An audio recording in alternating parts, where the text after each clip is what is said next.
Our first presentation for tonight is by Churchill Fellow Dr. Tracey Kreplins from Primary Industries, Western Australia.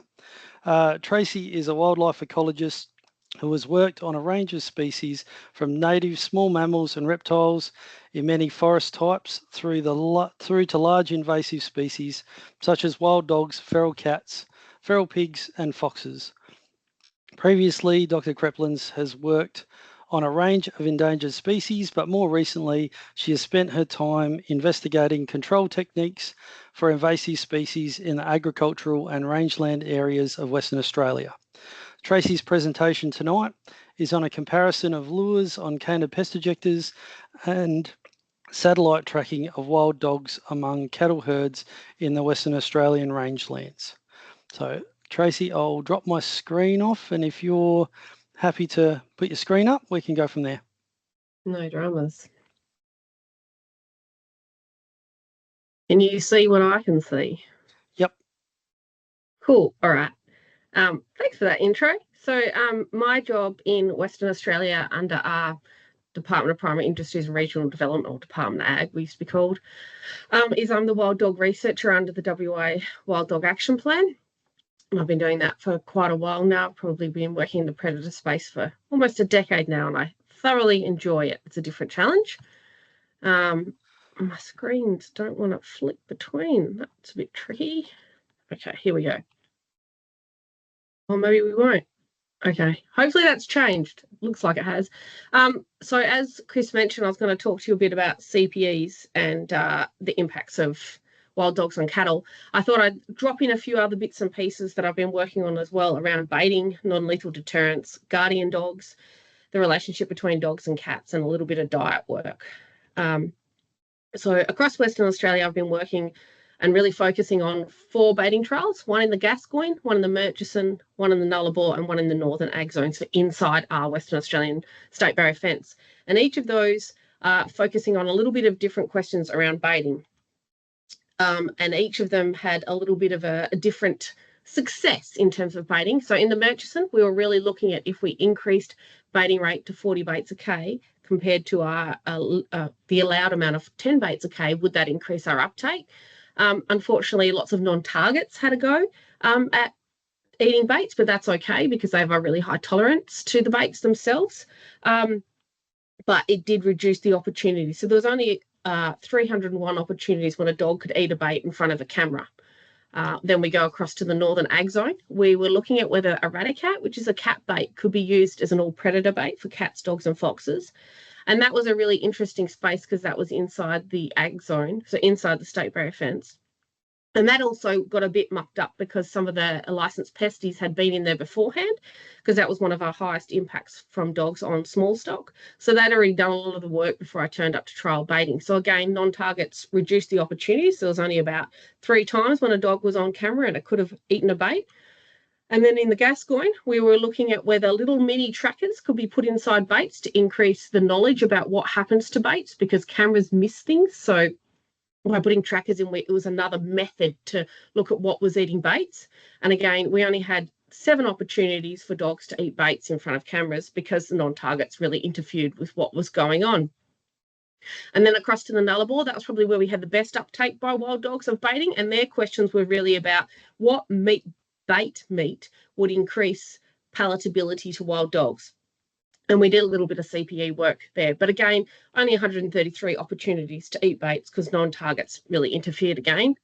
And then to add on top of that, seemed to have a really good year of rainfall in lots of places, which impacted baiting success.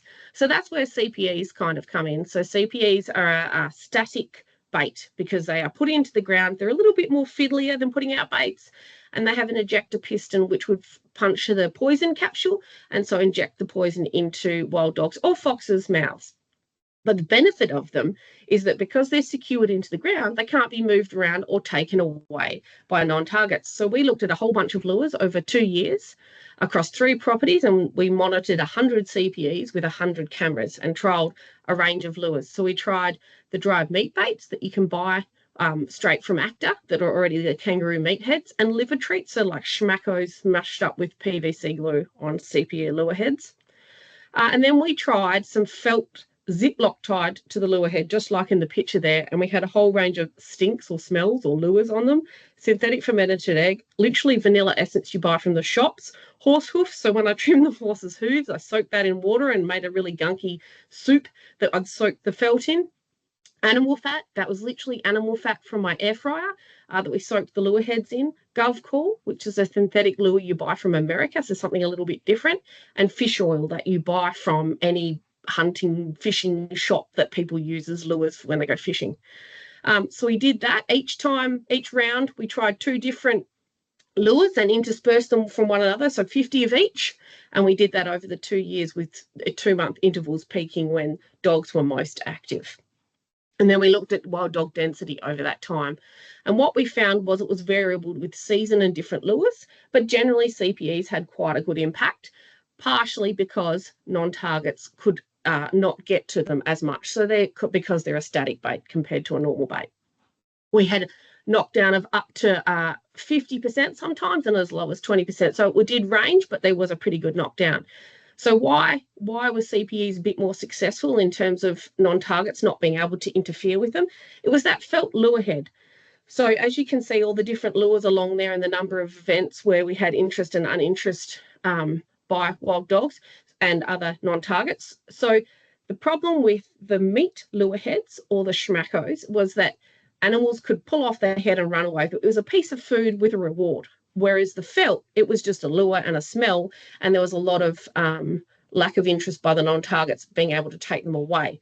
So the benefit is it's just a smell, they can't remove it, and it's still available for the dog. Whereas the meat lure head on the CPEs, it's just like a bait on the ground, and they interfered and took it away and made many of those dry meat bait ones, as you can see in the red, unavailable to a wild dog. So if I was going to recommend CPEs, I would recommend having a go with the felt lure heads and putting whatever stink you liked on, because we found no particular smell was better than another. They just liked it being really novel and different. If I were going to put out CPEs as a land manager or owner, I wouldn't put out 100 every K as we did across huge amounts of space. I would pick hotspots of activity across the landscape. So for example, some of these rows are each individual CPE over rounds, because dogs went back to that same spot, not the same dog, obviously, because we removed them from the landscape, but individuals went back to that same spot because we all know dogs have particular places they like to mark or go through or move around, and I would pick those spots for CPEs. So just pick your hotspots of high activity for wild dogs to put CPEs out. And then the other trick we came up with was CPEs, the really important part is to make sure that that ground capsule is in the ground, because otherwise animals, when they pull on the lure head, they'll take away the entire CPE and it was a waste of time. So in lots of places where dogs travel, it's also that nice soft river sand or soft substrate, because dogs like to pad along where it's a soft ground.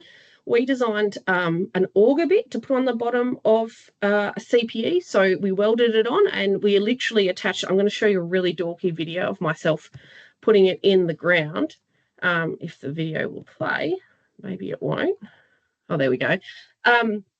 We literally drilled it in, which is a bit stupid of me because I'm talking about putting CPEs in soft substrates and I'm putting it right in the middle of the road in a hard road. But you get the point that we could drill them straight into the ground. So that was a really good tool to use and made it really easy to put CPEs than banging them into the ground. So yeah, CPEs are really valuable and remove that issue of baits being moved around the environment by non-targets and then reducing the availability to wild dogs. So one of my objectives a few years ago was to look at non-lethal deterrents for wild dogs, which is not everyone's cup of tea, but it is some people. So we tried the dingo beepers made in Queensland, or squawkers. We tried making a howler, so that played the alpha noise of a wild dog saying, "Get out of here, guys, something bad's going to happen." And they're both, the squawker and the howler, were, what's the word? You walk past and they go off. So they're sensitized by people. We tried solar sensor lights, fladry, so fast-moving flagging tape that you hang along the fence, and it's a bit of a bad photo because it's orange tape with an orange background. And we did have a little bit of a look at electric fencing as well. So we looked at all of these literally out on a station that were running small stock and to see how that would work over time. What we found was generally the auditory deterrents, the howler or the squawker, changed the behaviour of wild dogs, but it didn't reduce the activity of wild dogs in the paddock or the number of predation events on the small stock. The solar sensor lights actually acted more like a lure. So if you want dogs to come into your space, set up lights, they come and investigate it. And as you can see, a lot of the time they had very little reaction to the lights. Fladry, we actually had no reactions to dogs, none came near it at all. The squawker box, over time, some of them kind of worked it out a little bit, and same with the howlers at some intervals and setups. But yeah, howlers is a little bit tricky because where they're coming in closer and being deterred by interest on what was setting it up.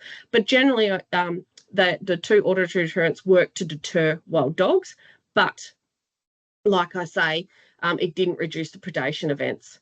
This is just a couple of little images of wild dogs in relation to the lights. Obviously, the lights are absolutely no good during the day. Yeah, they had a range of experiences. And this is just a couple of the images coming out of the dogs interacting with the squawker boxes. As you can see, it's got to walk in front of it, not behind it, to set it off. And these guys at the top got deterred. And then there's the odd wild dog that was more interested in it and not deterred by it at all. So the problem with these deterrents, they work at a small scale. So they'll deter a dog from an area the size of your bedroom or your kitchen or a room in the house. But they don't deter a dog from a station or a paddock because the scale is all wrong. If it got deterred in the little space, it's just going to walk down the road, isn't it, and hop in through the paddock in another spot where there's no deterrents. So the scale's all wrong. So that kind of deterrent's really good on your fence line at a grid or at a hard to maintain part of your fence. But it is not going to cause deterring wild dogs from an entire sheep paddock out on a station because the scale's wrong. I had doing a little bit of work on a couple of stations looking at guardian dogs to protect sheep and then another site to protect weaner cattle. I originally tried putting cirrus tags on the Maramas, but they're a bit fluffy, so it's a bit tricky to keep that solar panel on cirrus tags. So I don't know if you're aware of cirrus tags, but a little tag that technically goes on a cow's ear, but you can put them on a dog collar and use it as a tracking device. And they're charged by the sun. They only send up to 4 points a day. Sometimes you only get 1 point a day. It really depends on their access to the satellites in the sky. But this property is out in the Murchison, right in the middle of WA. We put some camera traps in and out of the paddocks with the Maramas and small stock and where there's nothing. And there was about 500 sheep to 8 Maramas. And it was a little bit of a tricky place to sample because people were changing their management a little bit over time. There was a major highway or major road running through the middle, and that really changed the amount of access and public activity in the area, and that really changed how the Maramas did their job. But as you can see, there's just some graphics there of the tracking of the top 2 rows are the guardian dogs up here, and then the bottom little bit here is the sheep. So you can see that their activity changes over time. We found particularly when there's a lot of food about, it's easier for the Maramas to hang with the sheep and protect them. But when we're in drought and there's not much green grass on the ground, the sheep all spread and disperse to find something to eat, and the Maramas don't know which way to go to do protection. But generally, they stay with their sheep. They do not create a territory because wild dogs were in the paddock with the Maramas and the sheep. So this is just a graphic showing you, in the red is wild dogs on camera in the paddock, and the blue is the speed of the Maramas taken from the collars, because we did change from the cirrus tags to wildlife tracking collars to the Maramas. We also had cameras in those tracking collars so we could see day in the life of the Maramas. And what this graphic is showing you that there is dogs in the paddock at all times with the dogs, when I say that, wild dogs, the bad guys, in the paddock all the time with the sheep and the Maramas. But the Maramas seem to react to predation events and put on their speed legs and pachung whenever there's a dog around. So they are reacting. They are taking on wild dogs. And I would say there's some lethal control, particularly Maramas do lethal control with foxes. So I would never say a guardian dog is a non-lethal tool. It's definitely a lethal tool.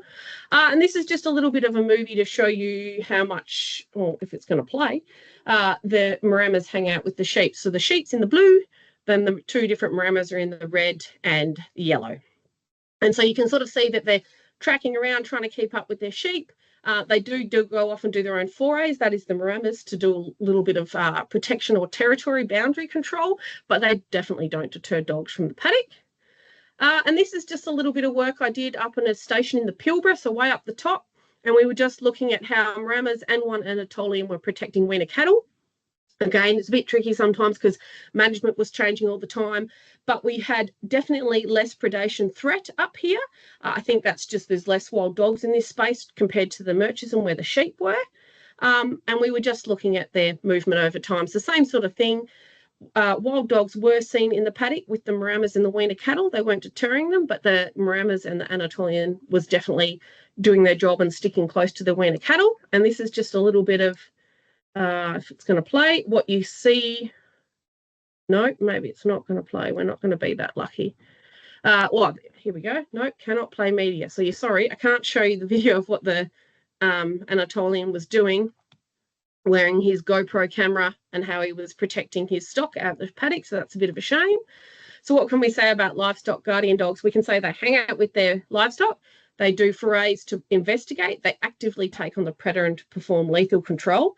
In this particular property, she had really successful lambing in 2021, but in the years since then, it's progressively gotten worse. And she's actually shifting her sheep out of those paddocks and somewhat giving up with the livestock guardian dogs. So in this sense, they weren't super successful because the predation was just too high. But there was a bit of a mismatch because in May last year, the predation was at its highest, but also lambing was it. So I would say sometimes the lambing events are bringing in more of the wild dogs. This is just a little bit of another bit of work we've been doing where we've been doing some of the DNA work around the wild dogs in Western Australia. So the purity of them is quite high in terms of dingo-ness.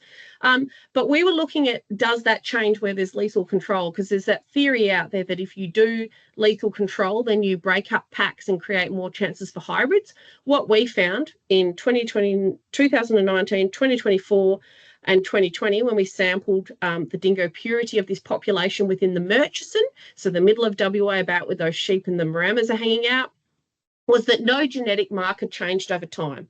So lethal control did not impact the dingo purity of the animals out there. So in this context, lethal control could continue and it would not impact dingo conservation if that was what you were into.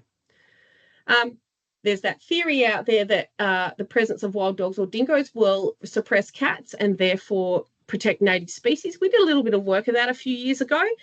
And we did this at 2 stations. We did baiting for wild dogs to see if we could drop the population and then what would the cats do in response. So we did the density estimates of both over 16 months at property A and B. And what we found was that they were unrelated to each other. Cats were more related, density of them were more related to what station they were at, and dogs were more related to which station and what month it was, because as you know, there's those 2 peaks of wild dog activity in autumn and spring when they're finding a boyfriend or a girlfriend or when their pups are emerging, and that was what drove the density of those animals more than the other predators. Some of the activity of the 2 predators were related to totally different things than to each other. So cat activity was related to maximum minimum temperature, moon phase, small mammal activity, so their prey, and what control efforts were going on. So when baiting didn't happen. Wild dogs were related to maximum temperature, so they were less active when it was super duper hot, obviously, and control effort and number of baits on the ground. So they were responding to the baiting again. In a 24-hour period, we were looking at the temporal activity of wild dogs and feral cats at grids, on grids of camera arrays, on the cameras on the roads, cameras at water points, and cameras on a river system. And we looked at the activity of the 2 predators over time. And what we found was it was quite overlapping, particularly when we were working at roads. So almost 80% of the time, the activity of the 2 predators actually overlapped in a 24-hour period, showing that they are active at similar times to each other. And then when we looked at the relationship between cats and wild dogs and their prey availability, it was even higher overlap of activity within a 24-hour period. So cats and small mammals up the top here, activity overlapped in the Murchison 77% of the time, and then in the Gascoyne, cats and feral rabbits activity overlapped 50% of the time, and then kangaroos and wild dogs overlapped 87% of the time, 77% of the time in the Murchison and the Gascoyne. So what that's telling you is that wild dogs and feral cats, they will all use the landscape. They are all present. Their activity is relating to what resources, food, and their prey is about. So at a fine scale, they might not be best friends and hang out at the same time. They're going off and using their different things within the ecosystem, their different niches, but they are all present. They're not suppressing each other's activity or ability to reproduce because there's enough resources for both. In some places, particularly the Gascoyne, which is very bust and boom, when there's rain, there's more cute and cuddlies and all sorts of prey items. So cats and dogs numbers actually both increase substantially on camera. So they're really overlapping that activity. Okay, what about the impact of wild dogs on cattle? So we know wild dogs and sheep cannot coexist, but the relationship with cattle is a bit more complex. There are some out there that believe that they can coexist, and I was trying to look into some of this because I've seen a lot of predation on cattle by wild dogs. So what we did was, well, what I'm trying to do, this is a long ongoing project that I have definitely not finished. I'm only partway through. I'm putting tracking collars on wild dogs where I can, and I'm putting cirrus tags on cattle, and I'm doing this in 5 places across Western Australia. So you can see my map here. There's the 5 different stations. So 2 in the Gascoyne, 1 in the Murchison, and 2 out on the Nullarbor. So big undertaking. I've actually just put 20 camera traps on tracks at all of those places as well. And this female wild dog up here is one I collared on the Nullarbor a few years ago, and we'll talk about her in a little while. So this is some of the kind of information I'm getting. So up the top is the Mappepedia screen of the cirrus tags. So those solar paneled tracking tags on cattle's ears. This is the kind of information I'm getting out of them. So the green is when you're getting 4 points a day and orange is a bit less. All these other dots are the water points. So this is station 1 and station 2 out on the Nullarbor. And down here is the tracking collar data from 3 different wild dogs, Queenie, Surprise, and Stinky. And I was trying to look at the overlap of the activity of the predator and the cattle. And as you can see, it's quite overlapping over time there. And then from some of the tracking stuff I'm getting from the cattle is we're looking at the distances they're walking over time, over how many days, how many kilometres do they work over each day, how does that relate to season, how does that relate to food on offer, and then how does that relate to the predation impact. So we haven't quite nutted all it out, but this is the kind of information I'm getting from the cirrus tags. The guys in the Nullarbor did trick me slightly. I was starting to think these cattle can walk a really, really long way, but they actually trucked them because they had a lack of rainfall for a while. It was quite in drought down there. But cattle walk fairly actually similarly in the different 3 regions, Murchison, Nullarbor and the Gascoyne. They're walking quite a few kilometres per day, and this was over drought. So this will be interesting when I'm pulling out the activity when it's been raining and when there's more food on offer and more grass on the ground. And this is just kind of a visualization of those home ranges of those same cows in the table before. So you can see there's different movement. They're spacing themselves out in some places and they're joining themselves up and have a really tight knit home range in other places. So each cow has its own individual activity pattern, that is for sure, but there are some averages that can be gained from each of them. This is a little bit of an example of what we're getting out. So each colour is a different cow of those triangles there. So cow 1, cow 2, cow 3, cow 4. Now this circle, this pink in here is actually a wild dog activity pattern. This is from the low-tech tracking collar, and this little dot in here is the only water point in that space. So over this period of 6 weeks, in February, a few years ago, we were finding that this wild dog was really hogging the water and all these cattle were finding it harder and harder to get to water and had to walk a long way. So that's kind of the little stories I'm pulling out of some of this tracking work, which is still not complete. And this is the other bit of information we're pulling out. So this is a cirrus tag that we found later. It's a bit munched up, had a bit of a hard life. But this is the information we pulled out of it. So you can see the activity of the cows, extreme high, low, and medium. So that's when they're going full pelt, just walking around slowly, dazedly, not in a rush. So this cow died, and we are suspecting that it died from a wild dog predation event because the last few points was on an extreme activity point, and then nothing happened. But unfortunately, we didn't have a collared dog in that space. So we are piecing together the stories slowly. Now, this is the dog I was talking about before. This is what we called Queenie. She was collared a few years ago, and she's still wearing her collar to this day. This is the bit down here, probably where her den is. up here, and this is the cattle property above the highway up here. She's done this giant foray over a couple of weeks, all the way out to Kaiguna, all the way along the road, and then popped up along here into the cattle property. She can't get through there because there's an electric fence to a sheep station across here, and back again. The interesting story about her was she's not a typical looking wild dog. She's not a tan dog. She almost looks like someone's bought a collie, and she's wearing a collar. And she was walking along the highway scabbing out of bins rather than predating on cattle. Some tourists came along and found her and thought she was a dog, a pet dog in needing of rescue, and tried to get this wild dog in their car until the LPMT, the pestie, turned up and said, perhaps not. Perhaps you should leave the wild dog alone. So that was a really funny story. But she's hanging mostly below the highway rather than hanging out here on the cattle station. This cattle station is doing it really tough. They've probably lost 40% of their calves recently to wild dogs. So, but unfortunately, she's not the one doing predation. Other wild dogs up here are that I haven't got a collar on. So we've got a bit more work to do in that space. It's really hard getting the dogs doing the predation on the cattle collared to be able to look at that overlapping activity and how many cattle they're taking down. Got to get the right dog. And there's a little bit of work we've been doing for a while looking at the diet of wild dogs. So we've done this through carcasses of whole wild dogs and just through scats. And pretty much everything under the sun is what a wild dog will eat. About 50% of that is kangaroo, but we've also found cattle, sheep, emu, goat, small native mammals, small native reptiles and their eggs, invertebrates and rubbish. So it shows that dogs are opportunistic predators that'll eat whatever's easy and in excess. They're essentially lazy. So yeah, that's a little bit about everything I have been doing.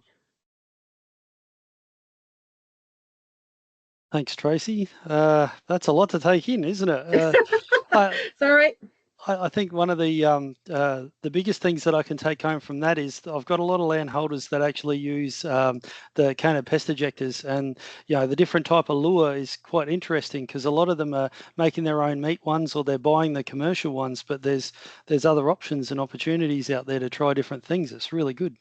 Yeah, I'd be interested to know how they were going with that because we just found ravens and bung arrows, just pulled them off and ran away with them. And when we went to that felt lure head, Ziploc tied with whatever smell you felt like, the bung arrows, I don't know, sorry, bung arrows is varana, big lizards. I don't know what you call them over there. Sorry. Goannas, I get told off for that all the time. Lace monitors or goannas, yeah.